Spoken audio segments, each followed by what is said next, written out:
Chelsea Sherrod here with our Patriots beat writer Zach Cox for the start of week 3 of training camp. Our preseason coverage is brought to you by Cross Insurance. And Zach, one thing that Bill Belichick said was that he wants the Patriots to string along some productive practices, and he also wants them to clean up this offense.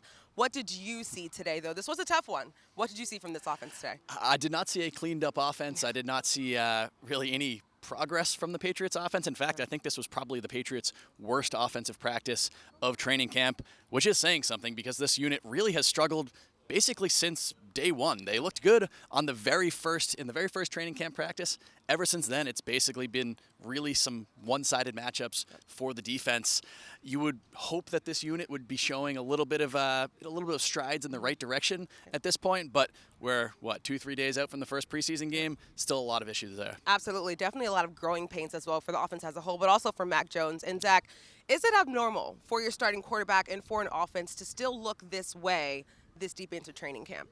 I would say yes. Yeah, we have not seen this since I've been covering this Patriots team. Now, obviously, for a long time, that was Tom Brady in there. Everything was pretty seamless. But even with Cam Newton a couple years ago, even with Mac Jones last year, it was different players, but they were learning the same offense, the Josh McDaniels offense. Right. This is not the Josh McDaniels offense. I'm sure it will have some similar hallmarks once we see what it looks like during the regular season, but they do seem to be implementing a lot of new concepts. They obviously have a new offensive coaching staff that is basically a combination of Bill Belichick, Matt Patricia, and Joe Judge right now. We still don't exactly know how those exact roles are going to shake out this season. And it's been a slog. We haven't seen them be able to run the ball really at all. We've seen some frustration from Mac Jones, a lot of sacks, a lot of throwaways, a lot of scrambles. There's been 2 plays where he's just tucked the ball, run, and then dove on the ground, which you don't really want to see from your starting quarterback in training camp anyway.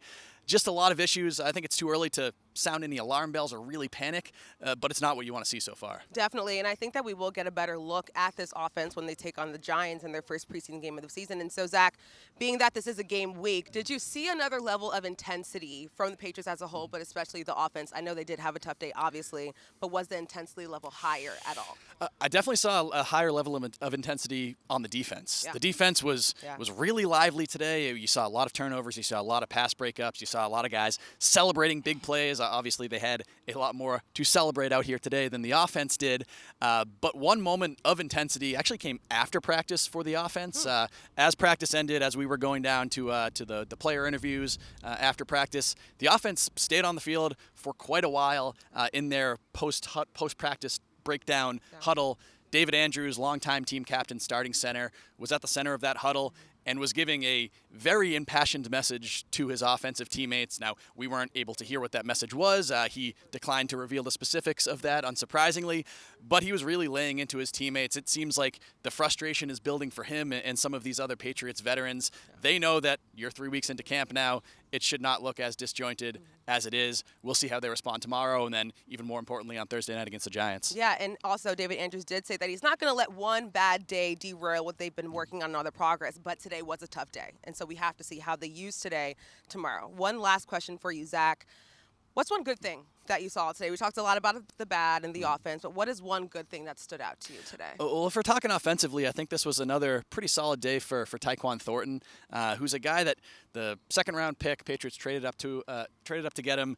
Was kind of a controversial pick. I still don't think he's going to be the Patriots' #1 receiver or anything by any means. He probably won't even see a ton of reps in that veteran-laden group during the season, but I think he's been able to make a lot of progress in these last couple of weeks. I thought he looked really good in one-on-ones today. Burned Malcolm Butler deep on one play, had a really nice move to shake Terrence Mitchell. Those are 2 guys who are in the mix for some starting cornerback jobs. Also had a nice connection with Brian Hoyer during a late 2-minute drill where he was really looking his way on several pass attempts during that period. So some progress there. Again, I think he's not a guy that's going to put up 1,000 yards this season by any means, I don't believe, but he does seem to be moving in the right direction, which you want to see from a second-round pick. Yeah, that shake and bake on Terrence Mitchell, man, that caught everyone's eyes. That was definitely the play of the day. I love that one.